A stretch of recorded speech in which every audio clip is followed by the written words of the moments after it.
Desde pequeña sentí que el mundo que me rodeaba era como una jungla, donde solo los más fuertes podían mantenerse en pie.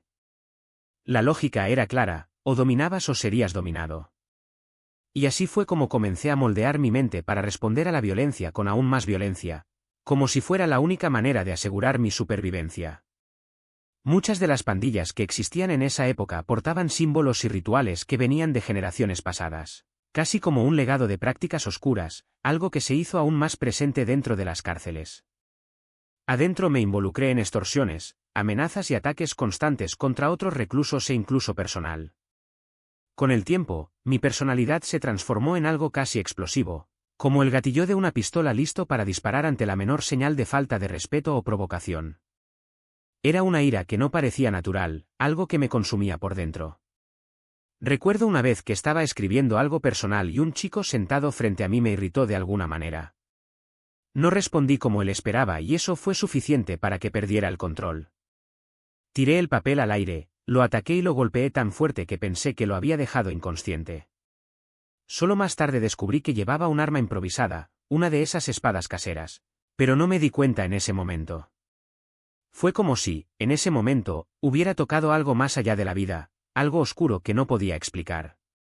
Daniel creció en un lugar que, en ese momento, era conocido como la capital mundial del asesinato. Desde pequeño se alejó de las enseñanzas religiosas y se sumergió en el mundo de las drogas, el alcohol y las pandillas, hasta que acabó detenido y encabezó una rebelión dentro de la prisión. Su infancia fue una montaña rusa de violencia y caos. Nació y creció en Gary, Indiana, ciudad que, en aquellos años, competía por el título de lugar más peligroso del planeta. La proximidad a Chicago, a solo 40 minutos de distancia, hizo que los problemas urbanos de la metrópoli se extendieran también allí. Los homicidios, la trata, la prostitución y las pandillas eran parte de la vida cotidiana.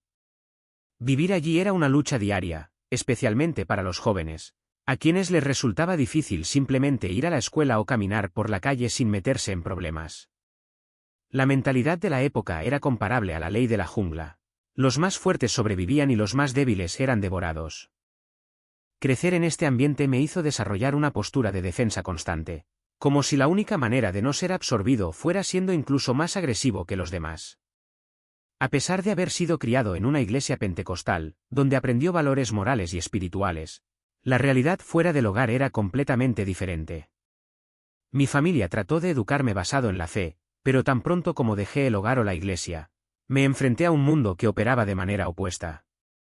Afuera, las reglas eran diferentes, robar, mentir, atacar e incluso matar eran parte de la vida cotidiana. Los mensajes que recibía en la calle eran completamente contrarios a lo que me enseñaban en casa. Entre la niñez y la adolescencia comencé a enfrentar un enorme conflicto interno. Mientras que en casa y en la iglesia aprendí sobre el respeto y la bondad, en la escuela y en la calle fui constantemente objeto de burlas, ataques y discriminación.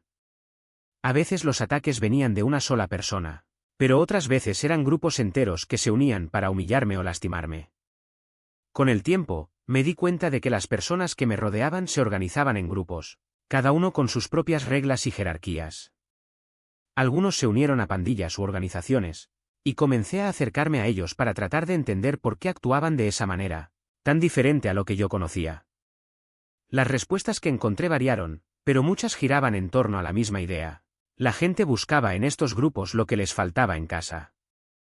Falta de amor, respeto, aceptación, diálogo. Esto tenía sentido para mí.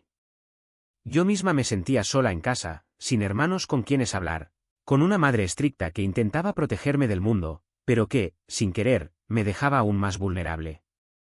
Cuanto más me alejaba de casa y de la iglesia, menos frecuente se hacía mi presencia en esos lugares.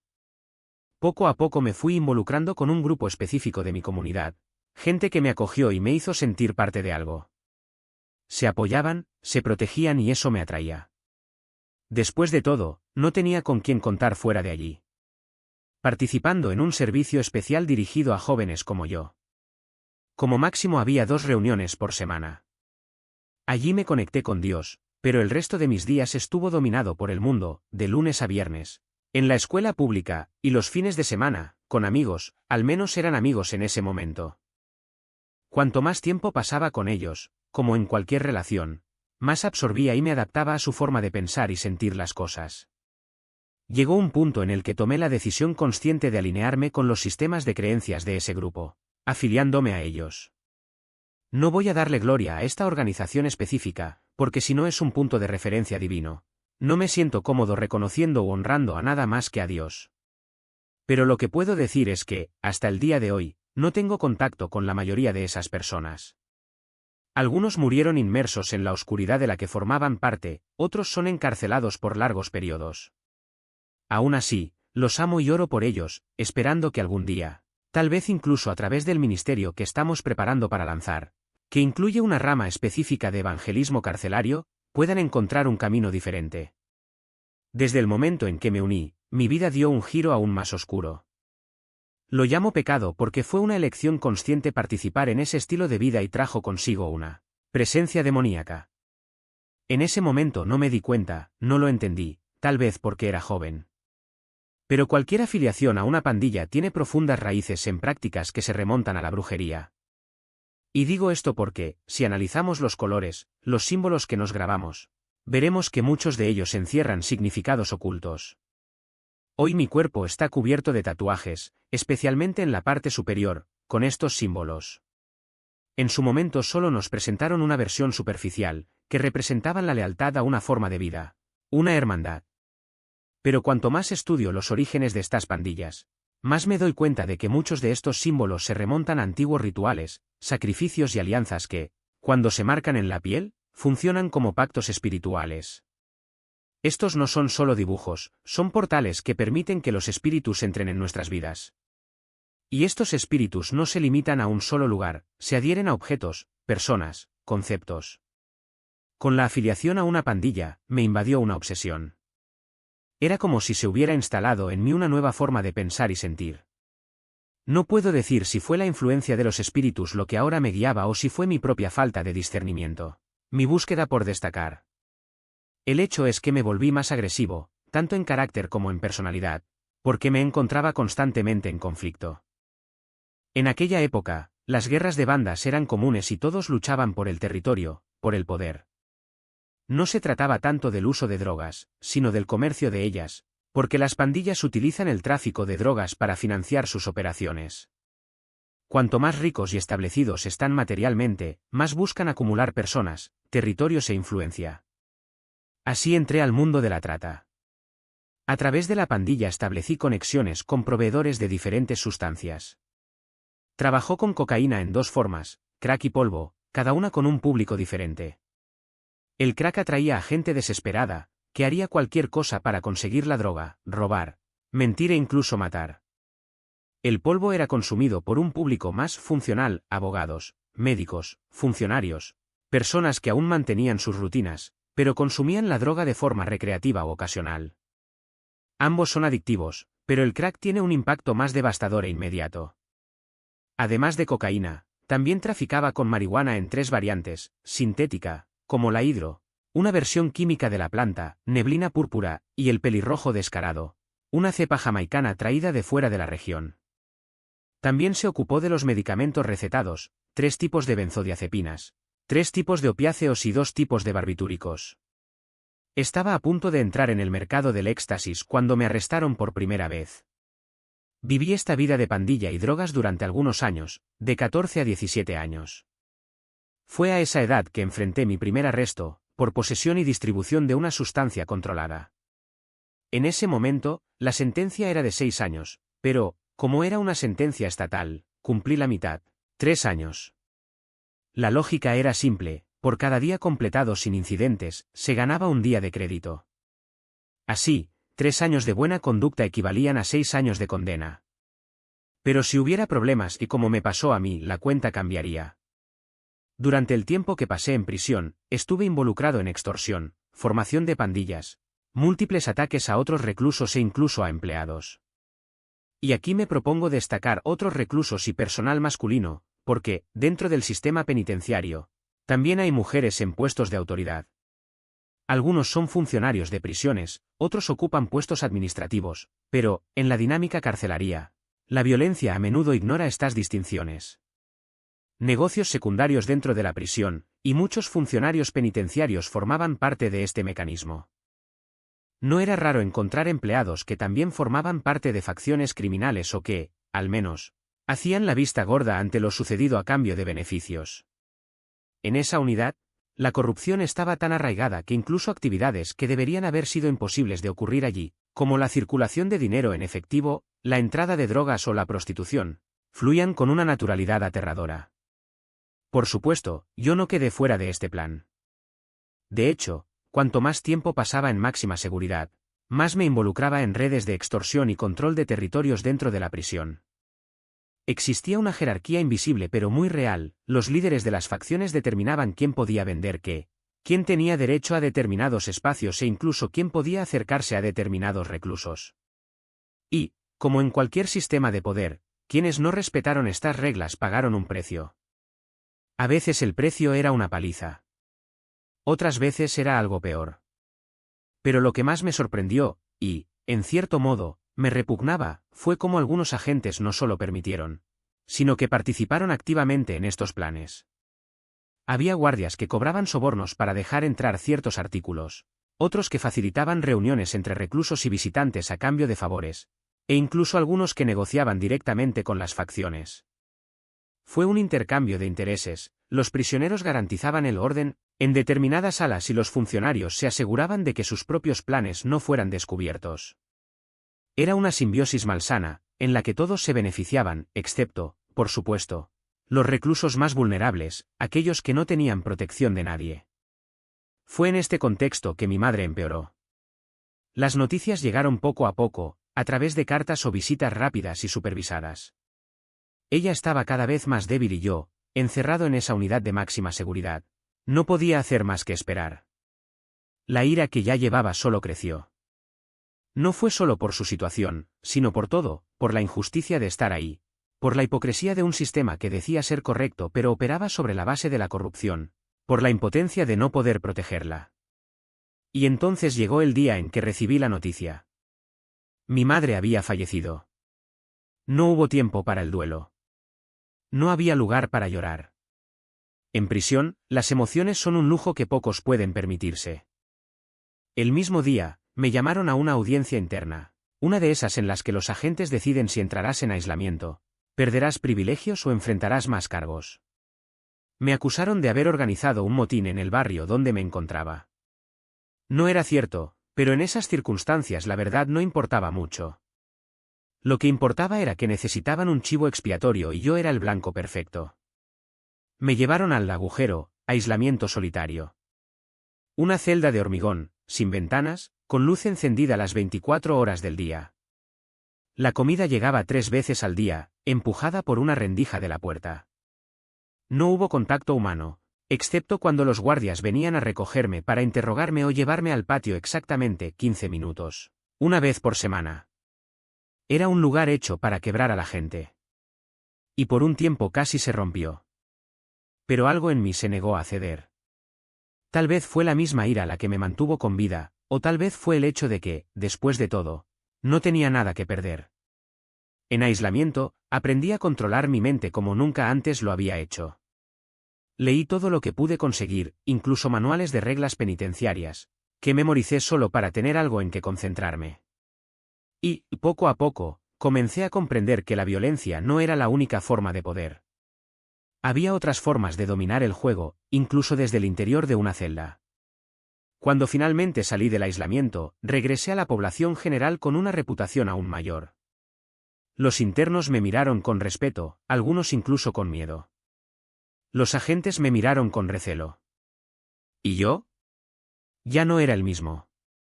La ira seguía ahí, pero ahora había algo más, una frialdad calculada, la comprensión de que, en este mundo, la supervivencia dependía de saber cuándo atacar y cuándo retirarse. Fue por esa época cuando comencé a escuchar rumores sobre una investigación externa en la prisión. Alguien desde fuera, tal vez un fiscal, tal vez un periodista, había empezado a hacer preguntas sobre lo que realmente estaba pasando allí. Y por primera vez en mucho tiempo, sentí algo parecido a la esperanza. No hay esperanza de libertad, todavía no. Pero espero que, tal vez, alguien finalmente responsabilice a quienes permitieron que este infierno siguiera funcionando. Eso me llevó a actuar de esa manera. Él no estaba allí para juzgarme ni castigarme por castigarme. Quería entender qué me hizo continuar en ese ciclo de violencia. Y por primera vez, alguien con autoridad parecía dispuesto a escuchar. Me explicó que si aceptaba el traslado disciplinario al Supermax tendría que renunciar a casi todo. No serían solo las restricciones físicas, el baño 3 veces por semana, los 30 minutos de recreación, en un patio de hormigón con paredes de 6 metros de altura, la luz del sol filtrada a través de una malla de acero. También sería la pérdida de cualquier contacto humano que no sea a través de una puerta de acero o un intercomunicador. Las visitas serían únicamente por vídeo, con cristales blindados entre quien se presentara y yo. Las cartas, cuando llegaban, eran leídas y censuradas. Incluso los libros que pedí serían sometidos a un control riguroso, con páginas arrancadas si consideraban que el contenido era subversivo. Pero hubo un detalle que dejó claro: en el Supermax, las reglas no solo eran más estrictas, sino diferentes. Allí no existía la misma dinámica de poder que conocía en una prisión normal. No había pandillas dominando los pasillos, no había negociaciones por cigarrillos o drogas, no había espacio para construir reputación o influencia. Era un lugar donde el Estado no necesitaba competir con nadie por el control. Ya lo tenían completo. Lo que me hizo considerar la propuesta no fue solo el miedo a perder la oportunidad de ver a mi madre por última vez. Era algo más profundo, la sensación de que si seguía a este ritmo terminaría muerto o volviéndose loco. Y en cierto modo, la Supermax se sentía como una especie de purgatorio, un lugar donde al menos podía dejar de luchar. No contra los guardias, no contra otros prisioneros, sino contra mí mismo. El teniente me dio una semana para decidir. Durante esos días reviví cada enfrentamiento que tuve, cada decisión que me llevó hasta allí. Recordé las noches en que me despertaba sudando y escuchando los gritos de otros reclusos que eran arrastrados a celdas de aislamiento. Recordé las veces que me miré al espejo y no reconocí al hombre que me devolvía la mirada. Y, sobre todo, recordé la última visita de mi madre, cuando me tomó las manos a través del cristal y me dijo con voz temblorosa: «No tienes que ser quien ellos quieren que seas». Al quinto día le dije al teniente que aceptaba. No fue una rendición, sino una elección, tal vez la primera que hice en años que no involucrara violencia o supervivencia. Él asintió, como si lo hubiera esperado, y me dijo que el proceso tomaría algunas semanas. Mientras tanto, me mantendrían en aislamiento temporal, sin acceso a nada más que una Biblia y una libreta de papel. En esa celda estrecha y sin ventanas comencé a escribir. Ni cartas, ni peticiones de clemencia, solo pensamientos vagos, como si ponerlos por escrito pudiera ayudarme a comprender lo que estaba a punto de afrontar. Escribí sobre el olor a humedad en las paredes, sobre el sonido de cadenas arrastrándose por el pasillo, sobre cómo el silencio allí no era ausencia de ruido sino una presencia casi física, como si el aire mismo me estuviera observando. Y por primera vez en mucho tiempo no me sentí enojado. Sentí algo así como alivio. Sangre. No era solo mío, sino también de Yoyo, mezclado con el sudor y la suciedad del suelo. El olor a hierro llenó el aire, tan espeso como el peso de las cadenas que nos arrojaron después. La celda de aislamiento no tenía ventanas, solo una lámpara tenue que parpadeaba como un ojo cansado, como si incluso la luz dudara en presenciar lo que allí ocurría. Nos dejaron desnudos, atados en posiciones que dolían solo de mirar. Las manos de Yoyo temblaban, no de miedo, sino de cansancio, tenía los dedos hinchados y las uñas rotas. Me miró una vez y supe lo que estaba pensando: ¿valió la pena? No era una cuestión de arrepentimiento, sino de cálculo. Ambos sabíamos que no había vuelta atrás. La transferencia nunca se produjo. Lo que pasó fue peor, nos rompieron delante de todos, como advertencia. La peor parte no fue el dolor. Después se hizo el silencio. El tipo de silencio que surge cuando te das cuenta de que no importa lo que hagas, el sistema ya ha decidido lo que eres. No es un hombre, ni un prisionero, sino un problema. Y los problemas los resuelven así, con garrotes, con cadenas, con células que apestan a orina y desesperación. Nos encerraron en régimen de aislamiento como si fuéramos basura. Pero la basura, al menos, tiene la dignidad de pudrirse en paz. Ni siquiera teníamos eso. Cada 2 horas pasaba un guardia para comprobar si todavía estábamos vivos, como si fuera un gesto de gentileza. A veces llamaban a la puerta solo para escuchar el eco, solo para recordarnos que estábamos allí, que éramos de ellos. Al tercer día, o al cuarto, el tiempo no pasó, simplemente se prolongó. Yoyo empezó a toser sangre. Al principio no fue mucho. Solo un hilo oscuro que corría por la comisura de su boca cuando se movía. Intenté hablar con él, pero mi voz estaba ronca de tanto gritar. Entonces hice lo que siempre hacíamos cuando las palabras no eran suficientes, escribí. Con el dedo, en el suelo sucio, tracé letras que nadie más vería. Espera. No nos van a matar. Solo quieren vernos destrozados. Él sonrió. O lo intenté. Los labios estaban tan hinchados que parecía una mueca. Ya estoy destrozado, murmuró. Y luego, como si fuera un secreto que solo nosotros dos podíamos entender, añadió, pero eso no lo saben. Fue lo último que dijo antes de cerrar los ojos. No sé si durmió o se desmayó. Me quedé despierto, contando los segundos entre cada una de sus respiraciones, como si eso pudiera mantenerlo con vida. Y, en cierto modo, así fue.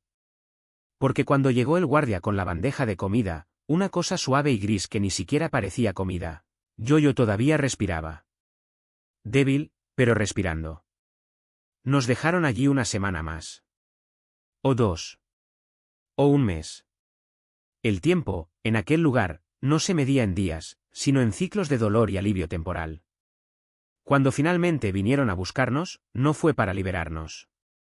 Nos llevaría a un patio interior, donde un comité de oficiales decidiría nuestro destino. No había abogado, no había derecho a la defensa.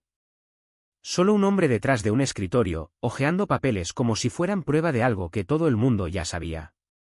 Causaste un disturbio, dijo, sin levantar la vista. Daños a la propiedad.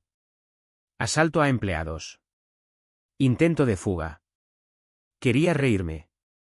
¿Intento de fuga? Ni siquiera habíamos intentado escapar. Habíamos intentado sobrevivir. Pero eso nunca lo entenderían. ¿Qué tienes que decir en tu defensa? Yoyo no dijo nada. Yo tampoco. ¿Qué había que decir? ¿Que nos habían traicionado? ¿Que el sistema nos empujó a eso? ¿Que al final lo único que habíamos hecho era negarnos a que nos trataran como animales? El hombre suspiró, como si estuviéramos siendo difíciles a propósito. Vas al SU.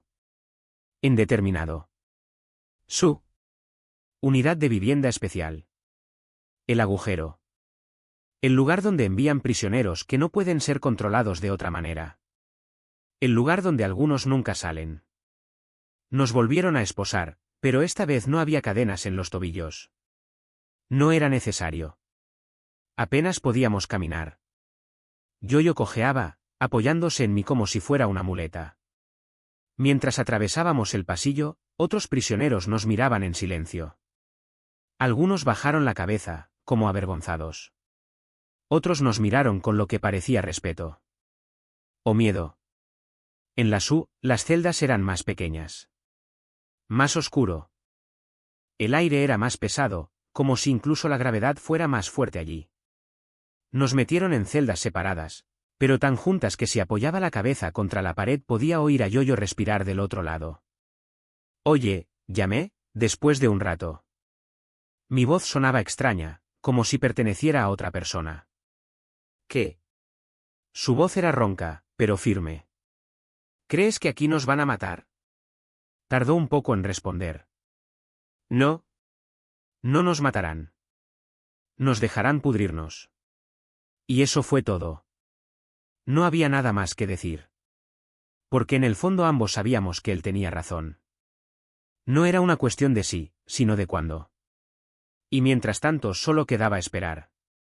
Espera y trata de no olvidar que, en algún lugar, todavía existía un mundo donde la gente podía respirar sin sentir el peso de las barras. Un mundo donde las madres se enfermaban y los niños sufrían, pero donde al menos existía la ilusión de poder elegir. Aquí no había elección. Aquí solo se oía el olor a moho, el sonido de las cadenas y el silencio, ese silencio pesado, que no era la ausencia de ruido, sino la presencia de algo mucho peor. Algo que nos observaba, esperando. Frío. Un frío que no era solo del invierno exterior, sino de ese cemento que chupaba el calor del cuerpo como si fuera un castigo aparte. 19 días ahí tumbada, despertando con moretones en la piel, marcas que no eran de puñetazos ni patadas, sino de la dureza de un suelo implacable. Y entonces, como si mi cuerpo no fuera suficiente, llegó la fiebre, alta, persistente, al punto de hacerme dudar si era solo sarampión o si algo dentro de mí ya empezaba a ceder. La carta que me había proporcionado mi prima, la que se suponía garantizaría un plazo de 20 lunes para cumplir con el pedido, parecía haberse perdido en el caos. Sin embargo, al 19º día algo cambió. Vinieron a buscarme. No dijeron dónde, solo que tenía que ir con ellos. Las cadenas en mis muñecas y tobillos tintineaban a cada paso, un sonido que ya era parte de mí, como el ritmo de una canción que se repite hasta convertirse en parte de la respiración. La habitación a la que me llevaron no se parecía a nada que hubiera visto en su interior. No era una celda ni un corredor de interrogatorios. Era un espacio amplio, con una mesa larga en el centro, como las que se utilizan para las reuniones importantes.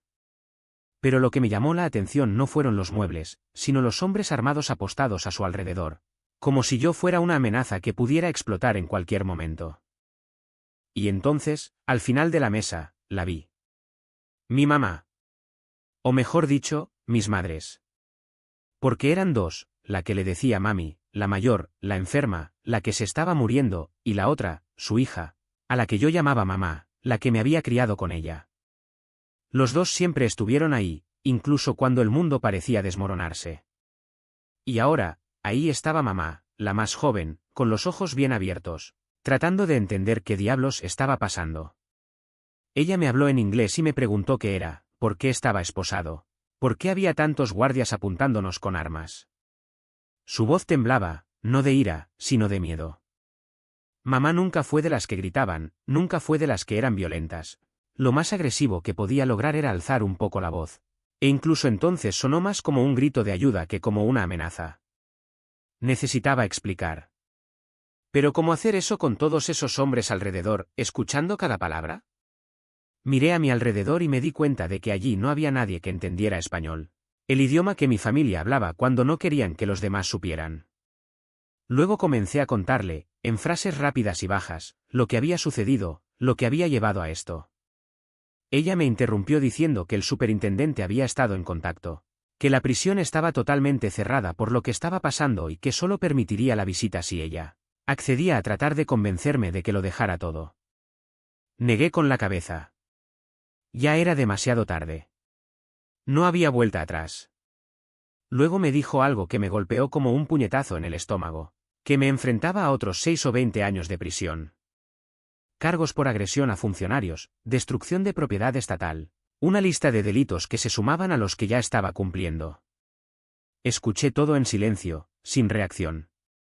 Al final, le pedí que se fuera y le llevara un mensaje a Armand, el nombre que usaba en ese momento. No sabía cuándo volvería a verla.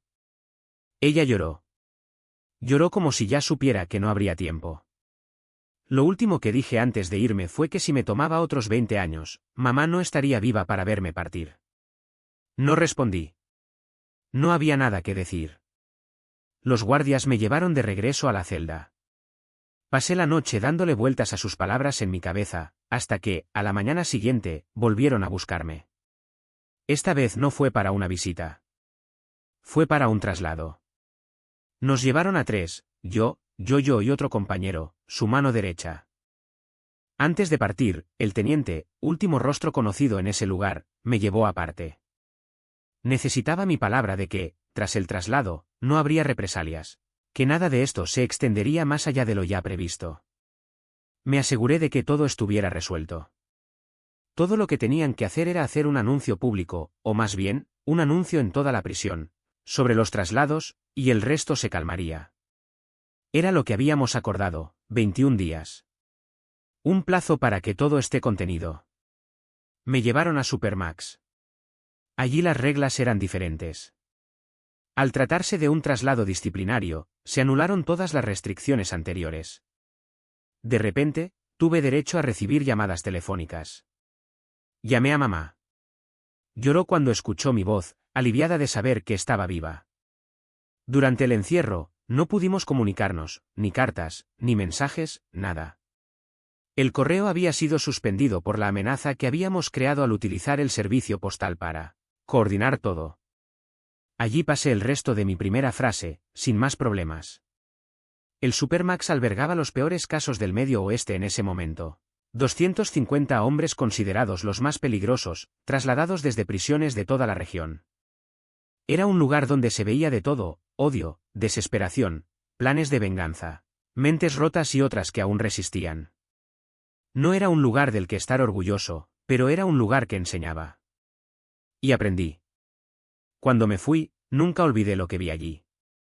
Años después, ya convertida, alguien me preguntó si, en aquellos tiempos de oscuridad, todavía escuchaba la voz de Dios.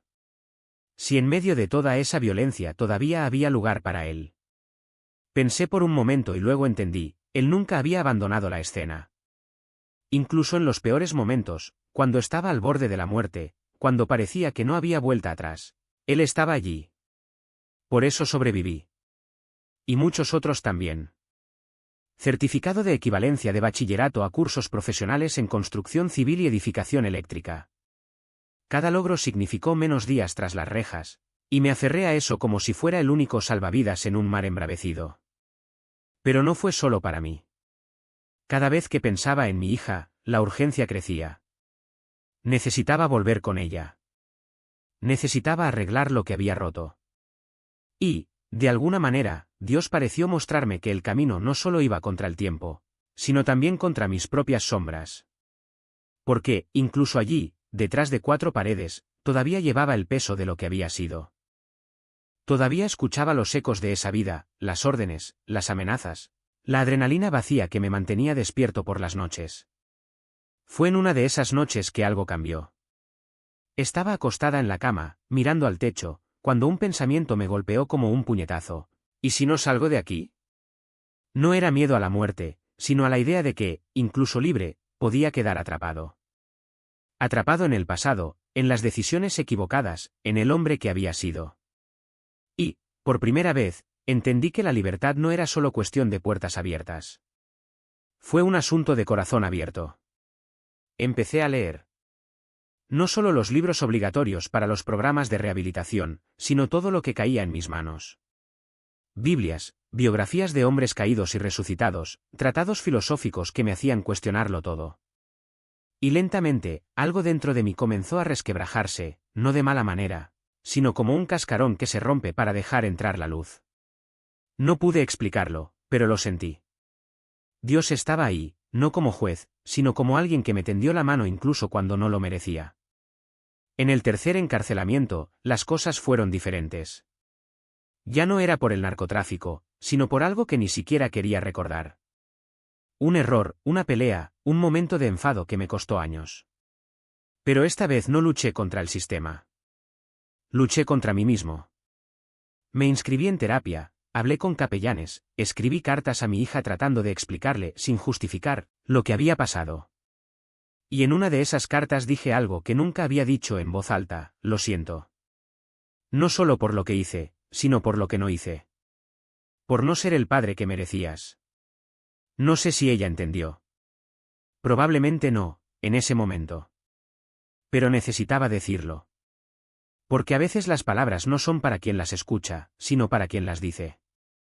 Y, en ese momento, me dije: basta. No más huidas. Cuando finalmente me fui, ya no era como antes. No volví a la calle, no busqué viejos contactos, no intenté ser el hombre que había sido. En cambio, busqué un trabajo, cualquier trabajo. Y, poco a poco, comencé a reconstruir. No fue fácil. Había días en los que la tentación de volver a lo conocido me tiraba como una corriente. Pero entonces miré a mi hija, vi la forma en que ella me miraba, no con miedo, sino con cautelosa esperanza, y supe que no podía volver a fallar. Hoy, cuando la gente me pregunta cómo fue posible cambiar, respondo con una simple verdad: no sucedió de repente. Fue un paso a la vez, un arrepentimiento a la vez, una elección correcta a la vez. Y, sobre todo, fue Dios mostrándome que incluso en los lugares más oscuros, Él nunca se da por vencido con nosotros. Ni siquiera cuando nos damos por vencidos. Situación que llevó a mi primer arresto.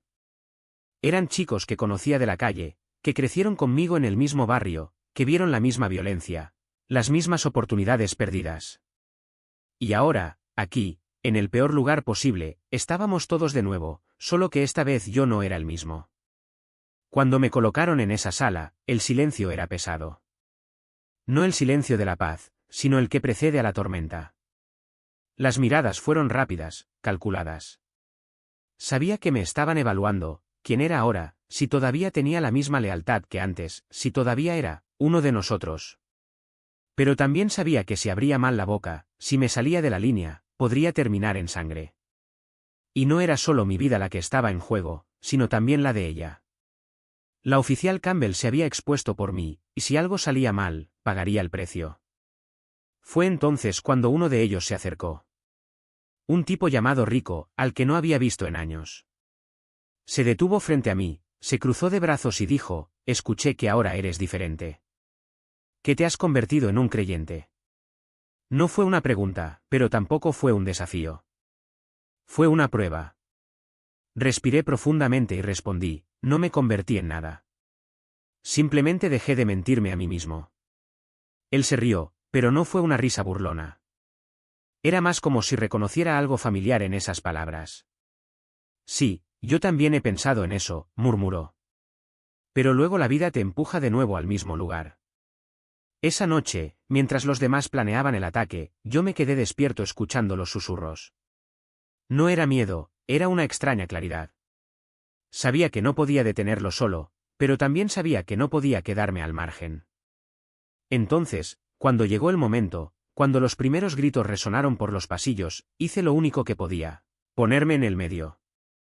No como un héroe, no como un líder, sino como alguien que había estado en ambos lados de esa valla. Y cuando Rico me vio allí, entre los prisioneros y los guardias, dudó. Fue solo un segundo, pero fue suficiente. Lo que pasó después fue confuso. Hubo gritos, órdenes, carreras. Pero al final, cuando las cosas se calmaron, el plan quedó desmantelado. No por la fuerza, no por violencia, sino porque alguien había roto la cadena. Y cuando me llevaron de nuevo a la celda, no sabía si había marcado la diferencia o si había sido solo suerte. Pero sabía una cosa: Dios me había puesto allí por una razón. Y tal vez, solo tal vez, ese fuera el primer paso de algo más grande. Al día siguiente, cuando la oficial Campbell vino a verme, no dijo nada. Él solo me miró con esos ojos que ya habían visto demasiado y asintió. No necesitaba palabras. Ella lo sabía, yo lo sabía. Y por primera vez en mucho tiempo sentí que ya no corría solo. Allí por casualidad. Empecé a verlo como algo más que una simple coincidencia. Y fue entonces cuando decidí comunicarme con ellos. No entré en detalles sobre el origen de esa información confiable, pero era algo concreto. Tenía pruebas que confirmaban la muerte de ese pandillero. No fue intencional. No hubo ningún mal. Fue una tragedia desafortunada, nada más. No hubo premeditación y lo que menos queríamos eran represalias. Para mi sorpresa, aceptaron esa explicación, en gran parte por la relación que habíamos construido años antes. Ahora, mirando hacia atrás, veo que Dios estuvo allí desde el principio, desde el momento en que se formó la conexión armenia entre yo, el sistema penitenciario y ciertas personas que vieron más allá de las apariencias. Como dice la Biblia, Él está sobre todas las cosas y creo que intervino a favor de lo mejor para todos. Esta es una manera clara de identificar la presencia de Dios en cualquier situación, cuando, independientemente de lo que pasó o de quien estuvo involucrado, el resultado final trajo un beneficio mutuo. Al final todo salió mejor de lo que cualquiera de nosotros hubiera imaginado. Me reintegraron a mi nivel mínimo de seguridad y finalmente me fui. No diría que mi relación con Dios estaba donde debía estar después de esa restauración, pero hay una cosa que no olvidé: la semilla plantada por ese oficial penitenciario. Dios todavía se preocupaba por mí. Seguía actuando como siempre lo hace. A partir de ahí, Él se convirtió en un punto de referencia para mí. Y la llevaba en mis pensamientos y en mi corazón de una manera especial, porque me dijo que su marido padecía el demonio de la drogadicción y solía agredirla físicamente en Berkeley. Fue un camino de dolor mental y emocional el que tuvo que recorrer. Cuando nos conocimos mejor, ella me miró de otra manera y dijo algo que se me quedó grabado. Cuando descubrí por qué estabas aquí, fue difícil para mí. Dios me indicó tu dirección, pero no quería involucrarme.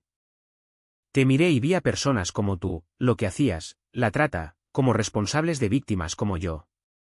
Pero Dios continuó presionando su corazón. Y eso me afectó, porque muchas cosas cambiaron en mí por nuestra relación. Mi respeto por la autoridad, por ejemplo.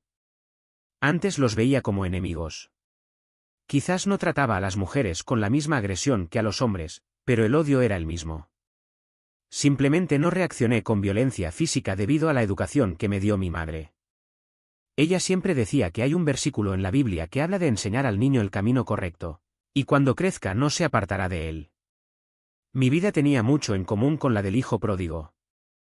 Me perdí lo más que pude, pero como él, encontré el camino de regreso a casa.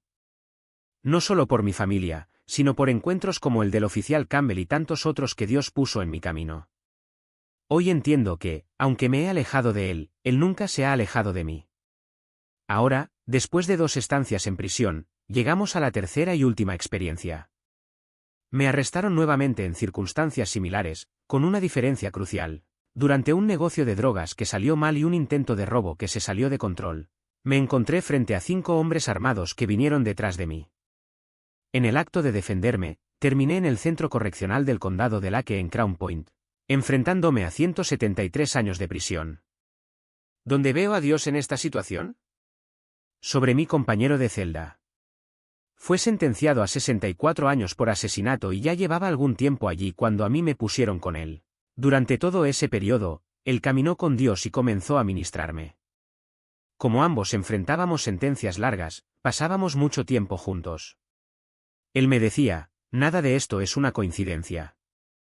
Cada decisión que tomaste puede haber tenido consecuencias, pero todo es parte del propósito de Dios para ti. Explicó que cada uno de nosotros tiene un camino único, y que la relación con Dios es personal, íntima, sin comparación. No hay camino más importante que otro, solo el que Él traza para cada uno. Durante 9 meses, el mismo tiempo que tarda un niño en nacer, Él me enseñó. Leí la Biblia y fue como si ese periodo fuera mi tiempo de aislamiento, lejos de todo y de todos los que me habían ayudado a llegar allí. Por primera vez, no estaba luchando contra el mundo con esa mentalidad de supervivencia. Además, ya no estaba solo centrado en mí mismo, como en el segundo arresto. Ahora, ante la posibilidad de pasar el resto de mi vida tras las rejas, tenía 2 opciones: rendirme o aferrarme verdaderamente a Dios. Mi abogado ya lo había sido claro: no vas a salir de esto. Aunque no consigas la pena máxima, será tiempo suficiente para no volver a ver la calle nunca más. Entonces, decidí dejar de pedirle a Dios solo que me sacara de esa situación. Después de todo, las cosas solo habían empeorado. El primer trato que me ofrecieron fue cadena perpetua. En el caso de Indiana, eso significaba 15 años, con posibilidad de cumplir la mitad. Y pensé, no quiero eso. Ya había llegado a mi límite. He llegado a este punto de mi vida. Ya había pasado 8 años en prisión. No quería que fuera así. Entonces decidí ir a juicio. Si no aceptaba el trato, tendría que enfrentarse al jurado. Si perdiera, enfrentaría la sentencia máxima, en mi caso, 173 años. Pero si ganara, sería libre. Miré el acuerdo propuesto en Indiana y pensé, es más tiempo del que estoy dispuesto a aceptar. Decidí confiar en Dios, creyendo que su voluntad se haría, independientemente del resultado. A partir de entonces comencé a acercarme a él de una manera diferente, como alguien que realmente quiere conocer a una persona, entender su esencia. No quería tener más dudas sobre su realidad o su cuidado por mí. Quería algo genuino, algo que pudiera entender por mí mismo, sin depender únicamente de lo que otros dijeran, enseñaran o cantaran en sus oraciones. Llegó el día del juicio final y fue entonces cuando noté un cambio con respecto a los 9 meses anteriores. El juez que había estado siguiendo mi caso todo este tiempo no era el mismo que yo imaginaba que presidiría el juicio. Eso me intimidó. Pensé, este juez no conoce mi caso. Eso no es bueno. Después de todo, ahora un completo desconocido decidiría el resto de mi vida. Aún así, mantuve la fe. Recordé un pasaje de las Escrituras que decía que Dios puede y está dispuesto a liberar incluso al culpable. Sabía que era culpable en algunos aspectos, no en todos, porque había mucha corrupción policial involucrada, pero reconocí que mis decisiones a lo largo de mi vida me habían llevado a esa situación. Era como si todo se hubiera acumulado hasta entonces. Entonces, decidí someterme a la voluntad de Dios, sin importar si estaba de acuerdo con ella o no. Comenzó el juicio, ambas partes presentaron sus pruebas y el juez, luego de analizar todos los hechos, testimonios y elementos claves del caso, dictó su veredicto: culpable. Cuando mi madre lo escuchó, se derrumbó. Yo también lo sentí. Fue una mezcla de shock, como si mi vida hubiera terminado allí, y un sentimiento abrumador de desesperación. Pero unos 6 o 7 segundos después de anunciar la condena, el juez dijo: pero lo absuelvo. En ese momento ni siquiera sabía lo que significaba esa palabra. Nunca había oído hablar de absolución. Levanté la mano para preguntar qué significaba eso, pero mi abogado me agarró del brazo y me susurró al oído: no digas nada. Solo escucha. Realmente no entiendo lo que está pasando, pero necesito escucharlo. Confundido, volví mi atención al juez. En ese momento, el fiscal se puso de pie y objetó la decisión de absolver.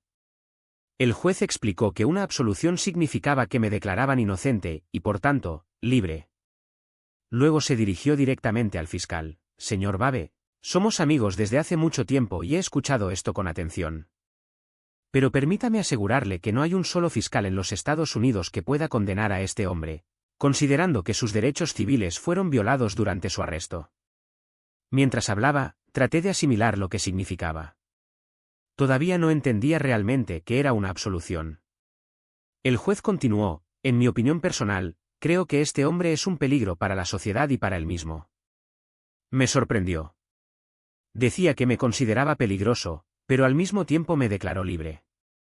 No me di cuenta de lo que eso significaba hasta que añadió: le estoy dando a este tipo una oportunidad que rara vez había visto en todos los años que llevo ejerciendo la abogacía. Nunca le había dado algo así en mi propio tribunal. Fue entonces cuando comencé a comprender que algo bueno estaba pasando.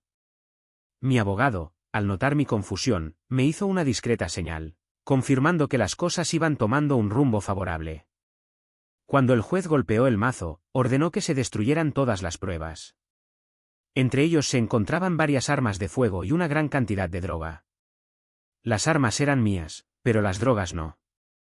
Habían sido colocados por la policía, como parte de la corrupción que mencioné antes. La policía realmente no quería arrestarme. Resultó que los 5 hombres con los que me había peleado habían sido capturados. No los conocía personalmente, pero, según las investigaciones presentadas en el juicio, un año antes uno de ellos había disparado a un policía vestido de civil y se había escapado. Ahora, un año después, estaba en conflicto con los mismos individuos. Cuando el policía asesino intentó sacar su arma, me defendí y terminé siendo acusado de intento de asesinato. Durante el arresto, la policía me amenazó: si no cooperaba y presentaba cargos contra el hombre que me había atacado, aumentarían mis cargos. Llevaba 3 armas conmigo, lo que en sí mismo era un delito menor, no un delito del todo grave. Pero dijeron que en lugar de simplemente acusarme de posesión ilegal de armas, un delito menor, que sería algo así como un delito menor de clase C, pero iban a convertirlo en un delito grave, alegando que yo era un ex convicto en posesión de armas, que me resistía al arresto y que había intentado entablar un enfrentamiento armado con ellos. Si bien no encontraron drogas en mi poder, sí tuvieron acceso a sustancias que habían sido presentadas al momento de mi arresto. Cuando llegué a la comisaría, después de ser detenido, comenzaron a explicarme: mira, lo que queremos es que presentes cargos contra esta persona con la que tuviste el desacuerdo. Digamos que fue un robo que salió mal o un negocio de drogas que salió mal. Solo te estabas defendiendo, pero aquí el foco está en él, porque este tipo es conocido por atacar a los policías y no tiene nada que ver con tu pasado. No hemos tenido la oportunidad de atraparlo hasta ahora. No quería involucrarme en esto, porque de aceptar su propuesta, todas mis acusaciones se reducirían al mínimo.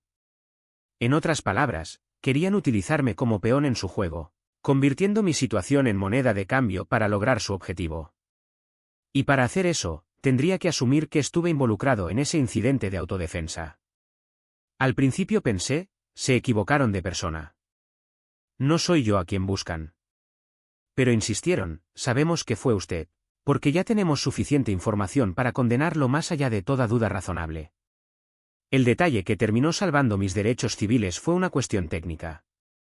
El disturbio físico tuvo lugar el 16 de junio de 2006, en el interior de un bar llamado E-Inc. 2 días después, en el mismo lugar, me encontró la policía. Cuando se acercaron a mí, tenía una pistola, una en la pulsera del tobillo, otra en la cadera derecha y una tercera en la espalda. En ese momento yo trabajaba en ventas, por lo que llevaba dinero y mercancías. Me rodearon, me pidieron el DNI y se lo entregué sin oponer resistencia. Aún así me preguntaron si tenía drogas o armas. Respondí, ¿me estás preguntando si tengo armas? ¿Por qué diría eso? Insistieron, ¿cuántos? Y dije, 3. ¿Están cargados? Sí, pero no están amartillados. Los clips están llenos, eso es todo. Querían saber dónde estaban las armas y se las señalé. Me registraron y el policía que tomó mi identificación regresó diciendo que yo no era a quien buscaban. ¿La razón?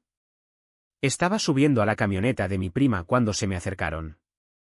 La matrícula del auto estaba registrada a su nombre, así que cuando la revisaron, pensaron que yo era el conductor, aunque era un pasajero. Fue un error técnico en la identificación. Tenían una descripción física, pero los datos estaban equivocados. Cuando me devolvieron mi identificación y me dijeron, gracias por tu cooperación, no eres a quien buscamos, algunos policías comenzaron a alejarse. Pero uno de ellos vaciló, me llevó a un lado y me dijo, tienes armas, ¿verdad? Las vimos. Y drogas, no las tienes, ¿verdad? Respondí que no. En ese momento yo no conocía mis derechos y no me daba cuenta de que los estaban violando. Continuaron interrogándome, incluso sin motivo legal para hacerlo. Me preguntaron si tenía permisos para portar armas. Le dije que no tenía autorización. Está bien, entonces esto tendremos que resolverlo en comisaría, dijeron, como si fuera un trámite rutinario, sin ningún tono amenazador. Volvieron al bar, recogieron las armas, me esposaron y me llevaron. Al llegar a la comisaría pedí ir al baño. Fui solo y tiré al baño toda la droga que tenía, más de $2.000 en sustancias, escondidas en un compartimiento que no registraron bien, solo miraron mis bolsillos. Cuando regresé, las armas ya estaban sobre la mesa, sin los cargadores. Me esposaron, me sentaron y uno de los oficiales comenzó a llenar los documentos de acusación. Llevar tantas armas. Mundo loco, ¿no? Comenté. Él respondió, te mostraré lo loco que es. Una de las armas era una pistola calibre 9 milímetros completamente negra. Cogió el arma, volvió a insertar el cargador, la amartilló y colocó el cañón contra mi pecho. Recuerde, estaba esposado, con las manos a la espalda. El cañón de esa pistola era largo y cuando lo presionó contra mí y apretó el gatillo, no disparó. Pensé que iba a morir. El susto fue tan grande que sentí que la adrenalina se apoderaba de mi cuerpo. Guardó el arma y dijo, ¿sabías que estas armas tienen un mecanismo de seguridad?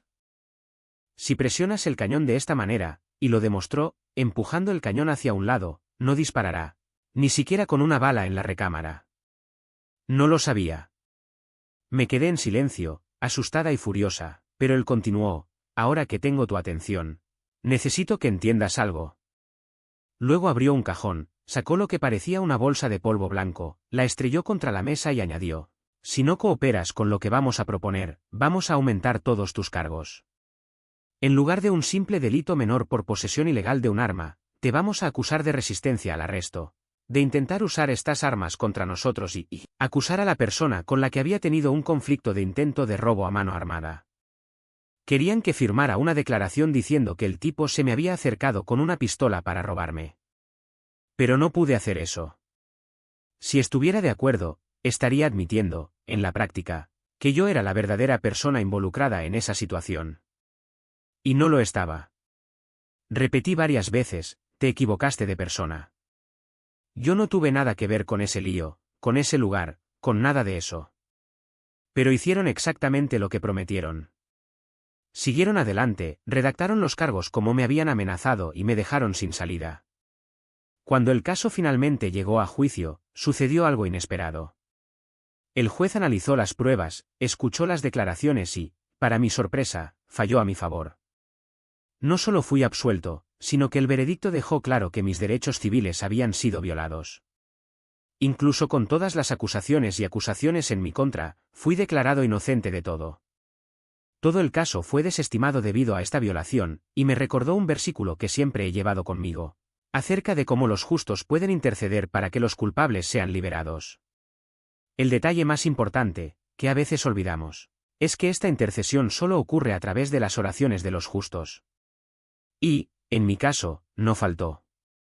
Durante todo ese tiempo, mi familia, mis amigos, personas que ni siquiera conocía estuvieron orando por mí, pidiendo a Dios que me libre de esa injusticia. Cuando recibí la noticia de la absolución, fue como si el suelo hubiera desaparecido bajo mis pies. Un milagro. Un milagro absoluto. Porque, como usted dice, si las cosas hubieran salido como quisiera, habría pasado el resto de mi vida en prisión. Y de repente, fui libre.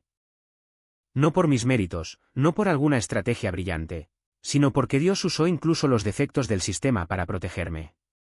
Y no podía dejar de pensar en ello, como Él convierte lo que parece un callejón sin salida en un camino de redención. Esa experiencia me sacudió hasta la médula. Era como uno de esos programas que existían en el pasado, Skerstrat, ya sabes, aquel en el que jóvenes en riesgo eran llevados a prisión para ver de cerca cuál podría ser su futuro si continuaban cometiendo delitos. Para mí, ese fue mi Skerstrat privado. Una revisión de la realidad, un despertar brutal. No estaban bromeando. Querían encerrarme y tirar la llave. Y Dios no se lo permitió. Cuando regresé a casa, mi madre me recibió con lágrimas en los ojos. Dios te liberó, dijo. Ahora necesitas entender lo que esto significa.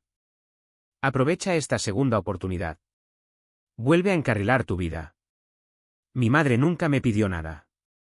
Su amor por mí siempre ha sido como ese pasaje de 1 Corintios 13, versículos 4 al 8, la clase de amor que es paciente, bondadoso, no guarda rencor, lo soporta todo. Ella me crió así, en mis mejores y peores momentos, sin desviarme jamás de ese amor incondicional. Entonces, cuando me pidió una cosa, poner orden en tu vida, me golpeó como un puñetazo en el pecho. Porque sabía que ella nunca exigió nada a cambio. Ella simplemente amó, sirvió, dio. Y ahora, en vísperas de partir, me dejó ese pedido. A los pocos días sucedieron dos cosas casi al mismo tiempo, falleció mi madre y nació mi hijo. Dos extremos, dos momentos que lo cambiaron todo. Su muerte y su nacimiento me hicieron ver la vida de otra manera. Me prometí a mí misma que cumpliría su petición. Que reconstruiría mi vida como ella quería verla. Y que, cuando mi hijo creciera, lo guiaría con el ejemplo, no solo con palabras. Crecí en una generación en la que los padres decían, haz lo que digo, no lo que hago, y nadie lo cuestionaba. Pero no quería repetir eso. Quería que mis hijos entendieran por qué sucedieron las cosas. No solo aléjate de las drogas, aléjate de las pandillas, sino mira lo que pasa cuando te involucras en esto. Porque el mal no se presenta inmediatamente como algo malo. Viene disfrazado, seductor, como lo hizo Satanás con Eva. Le prometió conocimiento divino, un sentimiento de poder, y al final solo le trajo la muerte. Las pandillas funcionan de la misma manera. Prometen amor, respeto, pertenencia. Pero con el tiempo te das cuenta de que todo es mentira. Lo que ofrecen al principio, aceptación, protección, se convierte en control, violencia, encarcelamiento. Es la misma estrategia que el enemigo, presentar algo que luce bien, pero lo destruye. Y es por eso que nuestro ministerio existe. No se trata solo de predicar, sino de ofrecer a las personas una experiencia genuina con Dios. Porque Él es la base de todo. Y no un Dios lejano, sino un Dios personal, con el que podemos tener una relación diaria. Hoy en día, mucha gente ve a la iglesia como un club social, una especie de organización, casi como una marca que se vende. Pero Dios no es un producto. Él es una persona. Y la forma en que lo veo, en una palabra, es relación. Todos los días me desafío a no caer en una rutina religiosa. No quiero simplemente ir a la iglesia el domingo y eso es todo. Quiero conectarme verdaderamente con Dios, ya sea a través de la oración, la lectura de la Biblia, la música, los sermones y los podcasts que escucho. La tecnología nos ha dado acceso a Él en formas que antes no existían. Podemos escuchar un sermón en nuestro celular, meditar un versículo en medio del tráfico, orar en cualquier lugar. Pero lo que importa no es la herramienta, sino el corazón. Si no estamos dispuestos a buscar verdaderamente a Dios, no tiene sentido tener todas las facilidades del mundo. Símbolo en el pecho. Ella es prima de Superman y para mí ese emblema representa algo poderoso, la esperanza. Dios nos ha llevado a un lugar donde podemos ser esa señal para la gente. En oportunidades como esta, Él nos permite conectarnos con alguien que puede estar escuchando o leyendo algo que resuena profundamente en su corazón. Es como si una llama se encendiera dentro de ellos y piensan, si Dios extendió gracia, misericordia y acceso a la salvación a esa persona, entonces hay esperanza para mí también. Y eso es exactamente lo que ha estado en el centro de nuestro viaje recientemente, la esperanza. No es una esperanza vaga, sino una esperanza anclada en la certeza de que Dios no se da por vencido con nadie, ni siquiera con aquellos que ya se han dado por vencidos consigo mismos. Nos utiliza para recordarle al mundo que no importa lo que hayamos experimentado, siempre es posible un nuevo comienzo. Cuando miro hacia atrás, veo como cada dolor, cada lucha e incluso cada error se convirtió en propósito. Mi madre llevaba heridas que casi la destruyen, pero Dios la usó para traerme vida. Crecí con una ira que podría haberme consumido, pero Él la redirigió para luchar contra lo que lastima a las personas, como la trata de personas, que ahora veo de cerca debido a mi profesión. Incluso la forma en que fui abandonado se convirtió en un testimonio de cómo Dios escribe historias de redención, con los pedazos que tenemos. Y eso es lo que quiero decir como última palabra, no estás solo en tu proceso. Si hoy te sientes como un sobreviviente, como alguien que lleva cicatrices o incluso como alguien que no ve salida, debes saber que Dios está obrando en ti, incluso cuando no puedas verlo. Él no mira lo que fuiste, sino lo que Él puede hacer de ti. Y el primer paso hacia esta transformación es simplemente permitirle entrar. No tiene por qué ser perfecto. No es necesario tener todas las respuestas. Simplemente di, Señor, aquí estoy, con mis faltas y mis dolores. Úsame tal como soy. Porque, al final del día, la esperanza no es un sentimiento, es una persona. Y su nombre es Jesús.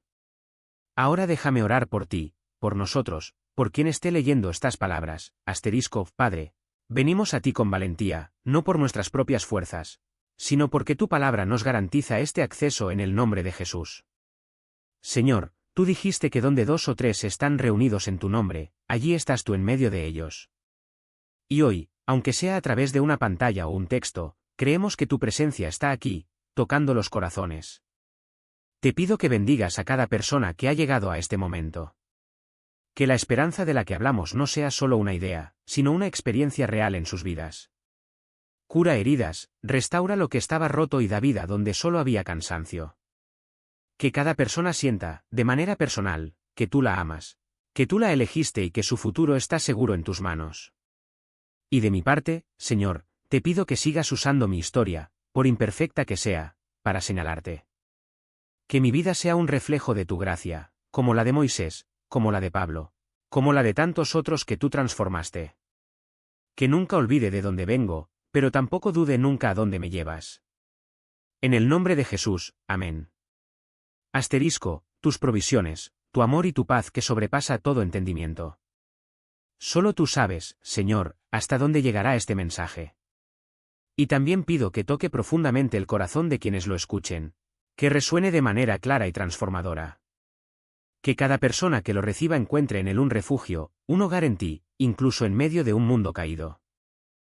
Creo, con fe profética, que estás levantando un ejército, reuniéndonos de todos los rincones de la tierra, de diferentes naciones, culturas e historias. Y que, juntos, veremos tu gloria manifestada de manera poderosa. Por eso, Señor, quiero agradecerte por esta oportunidad, por esta experiencia que me has permitido vivir. Que tu nombre sea magnificado en todo, para siempre. En el nombre de Jesús, el nombre sobre todo nombre, oro.